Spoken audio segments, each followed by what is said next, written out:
This is Charlie Parsons for the Stomping Ground, available on DAZN. Thank you to the Monegasque General, Mr. Eduardinho, because we are living it up. Everybody loves the Monte Carlo fight week. They really do. Before we get started, if you were a young Charlie Parsons and Oscar Bevis in Monte Carlo for 3 nights, what's the agenda? So for me, I feel like one of the great spots, but this is because I'm a 50-year-old man. One of the great spots of Monte Carlo is the American bar at the Hotel de Paris. It's live music every night. It's really relaxed, but it's not for you. It's not for you. You can't go in. No, you can't go into the American bar at Hotel de Paris. Let me tell you what you should be doing. You should go to either Buddha Bar for dinner or Gaia, unbelievable scenes, and then you should go to. There's a couple of nightclubs out here as well. Sass Cafe. Sass is good. Twigger. Right? That's where I would be going if I was you. We are very much excited. Let's talk a little bit about the card and what a card it is. Why so big this time around in Monte Carlo? Just, sometimes cards just gel. You need to be getting opponents out, and this fight card for me, by far the best we've done in Monaco, but also any stadium in the UK. This fight card could be seen in there. I mean, the main event, of course, we're already due to be a main event. McGrath against Masood, one of the best fights domestically that can get made, certainly at £122. And even on a world level, it's a fight that's going to put the winner in a brilliant position, and also for the European title. Conor Walker against Pat McCormack, what a fight. The British and Commonwealth champion Conor Walker, the Olympic silver medalist, the acid test for Pat McCormack as well. I think the pound for pound best fight in female boxing, Beatrice Ferreira against Elif Turhan, it's going to be unbelievable. Sean McComb in against Hugo Mikhaev, the undefeated fighter from Monaco as well, and the return of Johnny Fisher, and about 100 Bosch soldiers that are descending on the Hermitage and the Casino Square later. So when Prince Albert turns up Saturday night at the Salle d'Etoile, he is going to see fans from all over the world, but particularly the UK, and the atmosphere is going to be spot on. Apparently it's not tux on Saturday night. No. Albert is requested lounge suits because he has an event after. So you can still wear a tux, but I will be in a lounge suit on Saturday night. I do like the black tie, but what can I say? don't really know what a lounge suit is. What's a lounge suit? A suit. Oh, fair. All right. Yeah. It's a normal suit then. Yes, basically. Why are you saying the lounge part? Because that's what it's called, mate. Fair enough. Yeah. Normal suit. Anthony Joshua versus Jake Paul. Not too far to go now. What are your conversations with AJ like? And did you see Usyk's comment saying that he could genuinely go in there and kill him? Yeah, I think AJ is just completely focused on the fight, like it was a world championship fight, like it was a world championship contender. Ultimately, he's taking this fight 100% seriously. He's not having days off because it's Jake Paul. He's not thinking about changing his diet and not doing everything properly because it's Jake Paul. He's 100% focused to go in there and do a demolition job. And that's what we expect on December 19th. What do you make of his sparring partners, Jared Anderson? Yeah, but I think what that shows you is people talk about the danger of this fight. And don't get me wrong, there is danger in this fight. But he's getting hit every day by big heavyweights. It's not like he's going to go in there and feel... he will feel power like he's never felt before, but not like, a Coley can whack, Sanchez can whack, Jared Anderson can whack. But with 10-ounce gloves on, as soon as he gets hit on the chin, it's night, sleep tight. And that may happen in the first 30 seconds, or it may happen in the second or third round. People say it's a disgrace if it goes past the first round. The guy can fight. It's not like he's never boxed before. It shouldn't go more than a round. But it depends what happens. Like if he runs around the ring, if he's holding non-stop, maybe he can survive the first round. But he's not. He's now become a decent cruiserweight. Is he world class? In my opinion, no. But he's a decent cruiserweight that's had multiple fights and multiple high-level training camps with decent sparring partners. So, I expect it to be easy work, but the end will come where the end will come. But trust me, we won't be hanging around. It was always going to be a monumental fight when it was announced, the social media coverage, the controversy that surrounds it, etc. What's been your biggest takeaways from, I suppose, public perception, media? Just that people think there's a script. Okay. People can't. Obviously, obviously AJ's not taking it seriously. I'm like, no. We couldn't be taking it more seriously. Is there a script? Yeah, there is a script. We come out and try and knock him out, clean out, cold, as soon as possible. And by the way, firstly, it's illegal to have a script when there's a professional sanctioned contest. 2, we would never be involved in an exhibition fight. Do you think I would sign up to something that might make AJ look bad or go rounds? No, we want to go in there, do a job for boxing, which is what we should be doing, which is ironing this guy out ASAP. And that is the absolute focus. Do you think if, like, I don't expect it, so this is a huge if, but say it does go a few rounds, etc., that's a stain on his... I don't think so, you know, if it's a stain on you. Ultimately, we've got to go in there and do a job and get the win. We want to look good, we want to fly the flag for boxing, and we want to end this train. And you do that by going in there and showing him that he's nowhere near the levels, but he's called the fight on. You know, the BBC said to me yesterday, justify this fight to us. I said, I don't have to justify this fight. It's not my fight. We got made an offer and we said thank you very much. Christmas came early. Bosh. Do you reckon he'll be a little bit nervous in a weird way? In that, like, no, you know, the only thing is, and Teddy Atlas made an interesting point. You know, it's like he said that don't count out Jake Paul, and I was like, really? And he said the reason I say that is Jake Paul's a really clever guy, and everything that he does is strategic, and he's not made a mistake yet. So it's like, why is he taking this fight? And I think he thinks he can win. So you have to give him the credit, and he's that, I don't know, like deluded, if you like, that makes him dangerous. That gives him the belief he can win. But if he shows any signs of confidence in this fight or any signs of aggressiveness, he's going to get ironed out as soon as he makes a move, because he's going to get hit by shots he don't even see. So this is a dangerous fight for him, and you know, listen, I take my hat off to him, but too much cojones, not enough smartness. But listen, he's making a nice few quid. You were obviously in Riyadh when the press conference did happen. Frank Smith was there, seeing AJ and Jake Paul up close. I don't know if you spoke to Frank or anything to get a proper read of the body language and vibe up front. There was the comments that he was going to motorboat him or something like that. Do you think he's flapped it a little bit more now? AJ's don't muck around. Like, he's not into all that. Oh yeah, you know, jokey stuff. I it's thought a he'd be fight. more bullish. Who, AJ? Yeah. He looked pretty bullish to me. I mean, he just basically stared him down as if he was going to rip his head off there and there. What else you know? It's not an act, Charlie. It's not like, yeah, I'm going to be. He's just looking at him in that moment, going, I'm going to spark clean out in Miami. That's all he's thinking.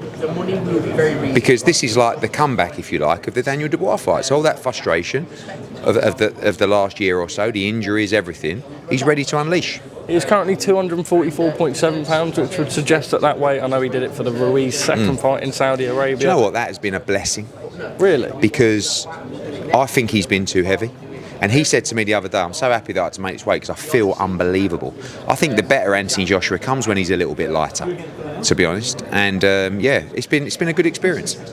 We expect the Tyson Fury fight next year. Any more that you can tell us on that front? No, just talking to His Excellency. Look, we're working with His Excellency in 2026, and we'll put the plan together and see what happens. Right, I've got a list of comments from Ben Shalom. I'm going to get you to react to each one individually, and then we'll talk a wider space. So I was quite surprised to see him come out. Why? As much as he did. Why? What else we haven't heard as much from him, have we? But what else are you going to do, Charlie? You're in a situation. You know, I guess they have a strategy meeting, which, you know, every major company does. And you kind of sit there and you go, well, we've single-handedly killed boxing on Sky Sports and been given the boot. Every fighter that we've got wants to leave. I think, did Caroline Dubois announce she's left? Well, to MVP, we've just heard something today. So another fighter gone, another world champion. It's the exodus. So we've killed boxing on Sky Sports. Every fighter that we've got wants to leave. We just had a show, the production looked like it was done by a 4-year-old. What are we going to do? Ben, go on TalkSport and slag off Eddie Hearn. I mean, I would do the same thing if I was them. But unfortunately, slagging off me doesn't really do anything to avoid the sinking ship.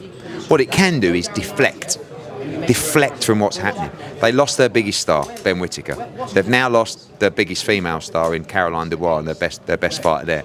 Their other fighters are phoning us non-stop, or fighters they've worked with in the past. They want to leave and don't be associated with it anymore. So, you know, you can read them out, but ultimately what it is, we need to palm Shalom off onto Frank Smith, because I feel bad. I have to respond. I say these things, and he's not made of the same stuff. He goes hiding for 3 or 4 months again. So it's like, I don't really want to slag him off anymore. So you can do what you want to do, but I'm not going to say anything. I'm just going to say, ask Frank Smith about it, because Frank, that's a good development for Frank. 6'7". that's a good. I've got 2 kids, you know that. So that's a good development for Frank Smith, because it ain't fair on me or on him. You know, it's like. All right, well, fair enough. Well, we will. You can say, yeah, blah blah. I'm 50. I started working with my dad at 35. And Ben was actually 26. The insecurity within you. So insecure.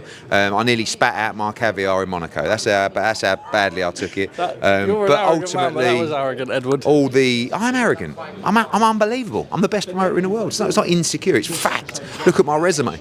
You know, he's like, I've done it all on my own. What have you done? Absolutely fuck all. I basically built the most unbelievable platform on Sky Sports. Like an absolute numpty could have made it a success. And you have to be unbelievably skilled to balls up boxing on Sky Sports, to the point where the whole platform goes, do you know what? After dealing with him, we actually don't even like the sport anymore. But he's actually put people out of jobs. I think it's disgusting. I think he should pay the wages of all the people that he's put out of a job at Sky Sports Boxing, and especially the blokes that he's suing, right, for his livelihood. So, as far as I'm concerned, I think he should be responsible for killing boxing on one of Britain's greatest ever sports platform, and now pay all the Christmas wages and bonuses for all the people that are no longer working in boxing because he ballsed up the job. Well, on that topic, you only got the Sky deal because Matchroom provides Sky Sports with 15 other sports. 15? Okay, can we name them? 15. Imagine 15. I mean, what about the sports that we have that are on Sky? Snooker, darts, and pool. Fishing. That's 4. Could you tell me the other 11? I mean, this is a complete plonker of a geezer. But by the way, oh, sorry, was it our fault that we had other sports on Sky? No, because we're a successful company. He did try and go out by himself. He did try and make his way, but he found that difficult, so he went back into the business with his tail between his legs. Well, I mean, was I apparently 35 when I joined Matchroom? I was 24 or something like that. I mean, the whole thing, as per usual, constant lies, constant delusion, constant useless, constant irrelevant, and unbelievably boring, with a voice that would put a glass eye to sleep. Next question. Out of curiosity, right, you said earlier, like, it's a sinking ship and all you'd want to do is deflect. It's completely fucked, yeah. But what would be the point of deflecting onto you? Would that not make him look more silly if it truly is? Because you want to ask him questions now. Why don't you ask him questions about why Caroline Dubois has gone?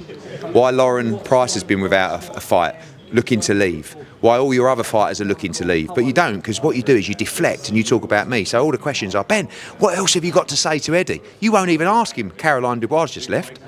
Ben Whitaker's gone. That's the only star of the stable. When would you go to Ben Shalom? Ben, I've got a question for you. It would be virtually impossible to ruin boxing on Sky Sports, but you managed to do it. How did you do that? But you won't, because you'll go, how old's Eddie? Like that's clever from him. I actually think he's very talented, apart from the obvious. The older you get, the younger you dress. I mean, I do dress. No, that's fair. Yeah, I do. Yeah, that's a fair point. Yeah. I think they are out of it. The only other thing was going to be obviously Caroline Dubois to MVP. What do you make of the existing boxer stable? Well, it's diminishing by the day. Every boxer fighter wants to leave. What else can I say? I mean, I don't know what else to say. Alongside His Excellency, the announcement of Teofimo Lopez versus Shakur Stevenson. Wow, what a fight. Unbelievable fight. I have to be honest with you, it wasn't, when it was first talked, like, Shakur's up for fighting anybody. I mean, he's in Conor Benn's DMs, he's messaging me about that fight. I think there's a great chance of that fight happening. Shakur will fight anybody. Like, this guy needs unbelievable credit. He's going for his 4th division championship. This is a real special fighter that we need to be taking note of. And by the way, hats off to Teofimo Lopez. He didn't have to take this fight. He's gambling it all, and giving Shakur the opportunity to come up in weight. Well done, Shakur Stevenson and Teofimo Lopez. These are the kind of fights that make boxing great. And wow to DAZN for the greatest schedule I've ever seen coming up. Wait till you're about to see from DAZN, and particularly Matchroom in 2026. Phenomenal. Well, I wanted to pick up on that. I was going to go on to some other things, but have you seen Nick Khan's recent comments regarding TKOs for boxing, everything? Not really. Someone mentioned it to me, but so there we are. didn't he say he don't get tired? What you can't do together is put together a fight, do a couple of boxing interviews, and say, "Hey, please watch my fight on a network that people haven't heard of." Ooh. What's wrong with these people? Nick Khan, I respect Nick Khan. Why is he so salty? No, but listen, we're just sitting here with one of the biggest sports companies in the world. I don't know what we're doing wrong. But if Nick Khan can come and educate me about boxing, I'd love some time with him. We'll see how TKO get on. Nick Khan's a great operator. Haven't really got a bad word to say about him. Great company. I think he said that he had a little pop where he said, they go on Netflix and tell people they're tired. I don't get tired. That's amazing that he doesn't get tired. But I would also like to say to Mr. Khan, thank you so much for watching our show on Netflix, and I hope you enjoyed it. And to take some supplements from the 10% Club. Well, this could, but maybe he's already on the supplements because he doesn't get tired. That's a good point. I'm no longer calling him Nick Khan. I'm going to call him Nick Goggins because he don't get tired. He also made some comments about the Muhammad Ali Act. The IBF pled guilty or was found guilty for corruption. They want to leave the Muhammad Ali Act alone, supposedly, and offer another option. You can fight for any promoter you want without having to abide by the unfair rules of the governing bodies, where a champion can defend against their rank number one as opposed to super champions. I don't think, with all due respect to those people, I don't think they know what they're talking about the business and politics and history of boxing. For me, they want total control over the fighters, and that's why they don't want to, or they want to abolish the Muhammad Ali Act, because it's very fair and honest to the fighters and lets the fighters know all the revenue that's involved with the show.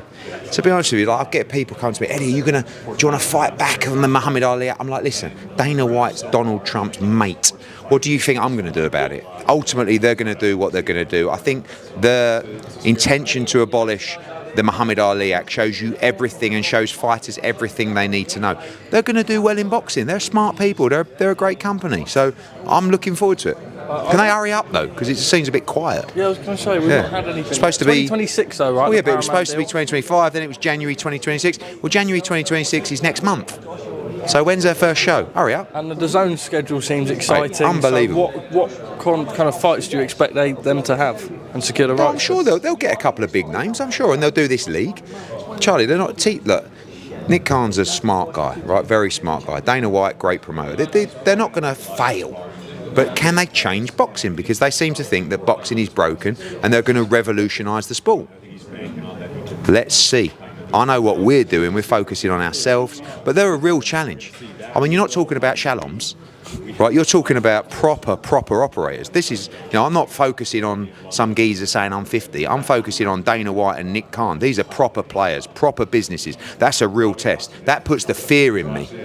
And I'm bang up for the challenge in 2026. Are you still involved with Jai Opetaia? I read something online that Mick Francis, I believe, thinks solely Tasman fighters fight. No, we work with Jai Opetaia, but his contract's coming up to an end with us. But we've got Justice Huni under contract. Obviously, Terramana's with us, and we work with Jai. So I think with Jai. Are you involved in Saturdays? No, it's on Stan. Okay. That's the reason that we're not involved on Saturday. So that's a great opportunity for Mick. So you are still involved with... Yeah. We were involved with Tasman. They're our partners over there in America, in Australia. So we've got a lot of fighters together, and I think Jai just needs that big opportunity. Listen, whether that's with us or with someone else, I want to see him get that chance. And, hopefully he deals with Sin Cara and Stahl on Saturday. You say with us or with someone else, but it's always seemed like the kind of right fit. Is there a bit of uncertainty there? Not really, but you never know what the future holds, does it? I mean, he's not an exclusive fighter to Matchroom. He's with Tasman fighters, and we work with Tasman fighters, so we love doing that. How is that relationship? Yeah, good. I mean, I don't know what you're digging at here, but I'm not digging at anything. I'm just asking. No, our relationship with Mick's great. Mick's doing a great job. Matchroom on the poster because it's on Stan, as I've told you. Because DAZN didn't make an offer that was acceptable to. They've backed these other fights, and they want, like everybody, they want Jai to be in the big fights now. But it's a great fight card on Saturday. and then after that, we'll see what happens. Terence Crawford and Mauricio Salomon's WBC dispute. Crawford's comments were quite like... But this is part of the whole TKO movement against the belts, you know? I've got to be honest with you, like... I know, and I fall out sometimes with Mauricio Saloman because I don't agree with everything he does, and he doesn't agree with everything I do. One thing about Mauricio Saloman is he is an unbelievable asset to the sport of boxing.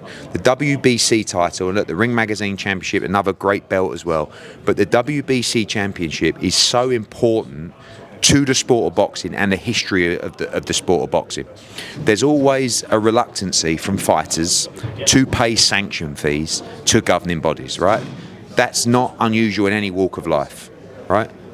However, the WBC have been a big part of the development and the brand of Terence Crawford, and what I think is wrong is to take part in a fight to call yourself an undisputed champion, to parade with all the belts and then not pay your bill at the end of it. That's a little bit like going out to dinner, dining out, having the best caviar, the best lobster, and then the bill comes and you go out, I'm not paying for that, and walk off. I don't need that. Do you know what I mean? So I know, listen, I'm not having a pop at Terence Crawford because I know fighters sometimes get their bill for a sanction fees and it seems excessive, but ultimately if you've agreed to fight for a championship belt and if you want to have the ability to call yourself an undisputed champion, which was so important to Terence Crawford and a big part of his history and his legacy, then you should follow the rules of that process. And you can't say belts don't matter, who cares about the green and gold belt? You care about the green and gold belt because you were so desperate to call yourself a 3-division undisputed champion. And to be honest with you, the legacy of Terence Crawford relies on those achievements. Terence Crawford is a pound for pound great, he's one of the best fighters of any generation, and he will go down in history as a 3-time undisputed champion. And without the WBC, there would be no undisputed. So we can't say it doesn't have value. All belts matter. And I think it's a little bit sad, to be honest with you. I didn't like what I saw yesterday. He posted a video of how many belts he's got, obviously, you say there.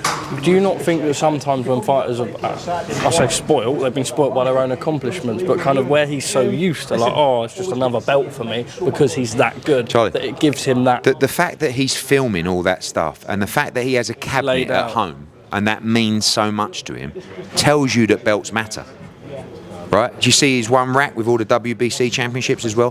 When he was growing up, he dreamed of winning that green and gold belt. It was everything to him, as it is to every fighter, as the other belts are as well. So we can't just pretend that all of a sudden they don't matter. Now, I also understand that when you get to a stage in your career and when you've had all these accomplishments, right, the belts probably don't matter quite as much. But if you want to call yourself undisputed, if that matters to you, you can't say the belts don't matter. So I didn't like what I saw yesterday. Ben Whitaker last week, absolutely sensational. Obviously the WBC you lobbied, got into number 3. He's now been ordered in the final eliminator against Joshua Buatsi. Yeah, we didn't really lobby. I mean, we won the silver title, which sort of kind of gives you a lofty ranking. Do you take the fight? I know that you want to. Yeah, I mean, contractually, and we know he's fighting in America in the spring, but sooner or later you're going to be in those fights. I think I've said it in interviews with you, there's kind of 3 levels, isn't there? Bivol, Beterbiev, Benavidez, Callum, Yard, Buatsi, and then Dan Aziz, Craig Richards, Zach Parker, Willie Hutchinson. So you want to go through those levels. So it's definitely, if we take that fight, it's sooner than we expected. But after that fight in America, maybe we just do it. It's a brilliant fight. And it's a fight that I think Ben wins. Like I said, do you want to be 100% ready for those fights or do you want to take a gamble? We don't really need to take a gamble with the size of Ben Whitaker. I mean, we saw from the numbers on DAZN and across social and digital. Say the numbers are ridiculous. Huge. So we got one of the biggest stars in British boxing. In fact, right now, Ben Whitaker and Conor Benn, away from AJ and Fury, they're the biggest stars in British boxing by a mile at the moment. And we've got to build the other stars around them, but we just got to get it right. But I love the fight, so we'll have to see. Do you think the light heavyweight scene domestically is exciting enough for an opponent to be able to bring it and give that kind of Ben that big sell to the British public? To keep building Ben and to give the British public great fights, he's got to fight those domestic names. So we've got Callum Smith. I want to push Callum Smith on to fight Morrell and fight for a world championship. You know, and Ben can fight some of those other great names at 175 pounds. We've got Aziz against Richards coming up in Ghana on the 20th of December. So great times. I read yesterday that How many WBC questions have do you wanna do? declared. What's that? How many questions do you want to do? Well, you did 50 minutes yesterday. Yeah, because he was. So you're moaning that I not did a moaning. long When did I interview with moan? IFL. When did I moan? Do you hear this, Andy? I said, how many more questions? He went, oh, you did 50 minutes yesterday with IFL. You're starting to sound like Shalom's. For me? Yeah. I'm the Eddie Hearn, he's the Shalom. Oh, yeah, well, did that just. Do you know what? Can I just say, Parsons, you've done yourself dirty there. Andrew McHale has just gone. McHale? Yeah, that's the other one. Andrew what? What? Andrew what? Andrew McClark. McClark. Yeah. McClark. Yeah. Blood clot. Rude boy. Right, yeah. Listen, he's just gone to you. I'm the Eddie Hearn, and you're the Ben Shalom, and your face went like this. Oh no! Oh, and then you went, oh shit. I mean, that really says it all. Anyway, they were here at the media day yesterday. You weren't. Invite got lost in the post. Listen, wanted I an spoke to extra Matt day on about my it. He French said Riviera. we only invited the credible media, so you had to So come why on am a I here Thursday. today? No, because we invited all media on the Thursday. Competition Yeah, winners yeah. allowed from Thursday Yes. onwards. All right. The WBC have declared the £140 champion Subriel Mateus not guilty after he tested positive for trace amounts of Ostrine in his system. His title defence against Dalton Smith will go ahead on January 10th, but Mateus will be placed on probation. Who's Matthias? Subriel Mateus? Sibyria Matthias? All right, mate. Shut up. Okay. You get names wrong all the time. Very You're in unlike. no I'm just position there to talk. with McClark. Yeah, exactly. McClark. Thoughts? It's not the WBC's fault. It's what I would say fault. It's the rules of the New York State Athletic Commission. As we've seen before in this process, you have to follow the rules of the commission where you're fighting. The New York State Athletic Commission, who are one of the best and definitely one of the strictest commissions in world boxing, have a rule that allows you, bizarrely, to have 0.1 something of Ostrine in your system. WADA and VADA, WADA being the ruling organisation, the rules, say no. Anything over 0 of this man-made substance is a fail. But because of New York's rules, the WBC really have to follow those rules as well. I don't agree with it, but we are where we are. There'll be additional testing now moving forward. It doesn't really put our mind at ease, but we've got to swallow it, and we've got to go and win the World Championship on January the 10th. End of. What do you make of Italma versus Okoli? Is that on, is it? I think it was ordered. Oh yeah, but I think a lot of those fights, you know. You don't see a lot of No, them I mean, happening. look, it's a good fight. It's a good fight. I don't see it happening. Garcia Barrios, obviously we're expecting the announcement for that. We believe live and available on DAZN. Will Conor wait for the winner of that? I think so. I mean, he's got this absolute fascination with fighting for the WBC world title. Nice. Yeah, it's good, and that shows you, you know, our conversations, belts do matter. So, yeah, His Excellency said he'd like Ryan Garcia to fight Conor Benn, Cinco de Mayo, and also, you know, now he's been ordered as the mandatory challenger, so we've got all bases covered. Expect Conor Benn to fight the winner of that fight. Let's go through a little schedule run through Bloody for hell. Fight Fans live on DAZN. I mean,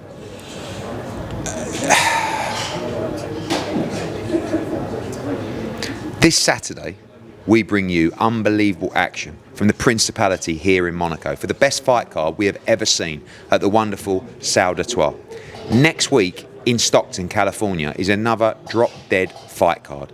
Pacheco against Saggio, 51-0 between them, and Joe Caldina as well goes for a massive fight against Gabe Flores to become mandatory challenger to Abdullah Mason. Sky Nicholson in a big fight, Arturo Cardenas in a big fight as well, Tito Mercado back in action.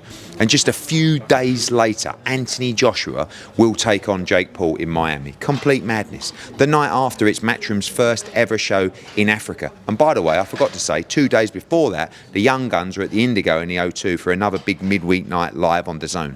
7 days later, we go to the other side of the world for the Night of the Samurai in Riyadh.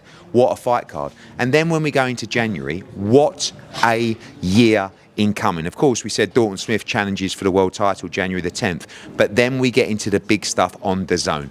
Andy Cruz will challenge Murataya for the World Championship, one of the best fights in boxing and a massive fight for the lightweight division at the Fontainebleau Jan 24th. Jan 31st, the little matter of Josh Kelly against Murtsalayev, the first ever World Championship fight in the Northeast in 10 years. A massive massive fight at 154 pound. And by the way, we thought that wasn't big enough for you on Jan 31st, so we head over to New York after for Shakur Stevenson against Teofimo Lopez, Lopez. You know what? You put me off filming that, you little tit. Anyway, for a massive night of ring boxing. Then we go into February. Big stuff coming. I can't tell you too much about the first couple of weeks in February right now, but what I can tell you about is February the 21st. The suspected date as well for Ryan Garcia against Barrios with a ring, but also the small matter of a complete sellout in Nottingham Arena for Lee Wood against Josh Warrington 2. Heavy beef. The week after that, one of the best fights in boxing, 2 Mexican world champions, Nunes against Navarrete. The champions collide in Phoenix, Arizona, and that's just the first 7 weeks of what will be the biggest year ever in boxing. And Matchroom will be #1, as always, right in the thick of it. DAZN, global home of boxing. Remember those people? Oh, Dead Zone. Oh, no one watches the app. Every promoter in the world begging to get on the app. This is where it's at, the global home of boxing. And on that, I've got to tell you one other thing. Massive news dropping very soon.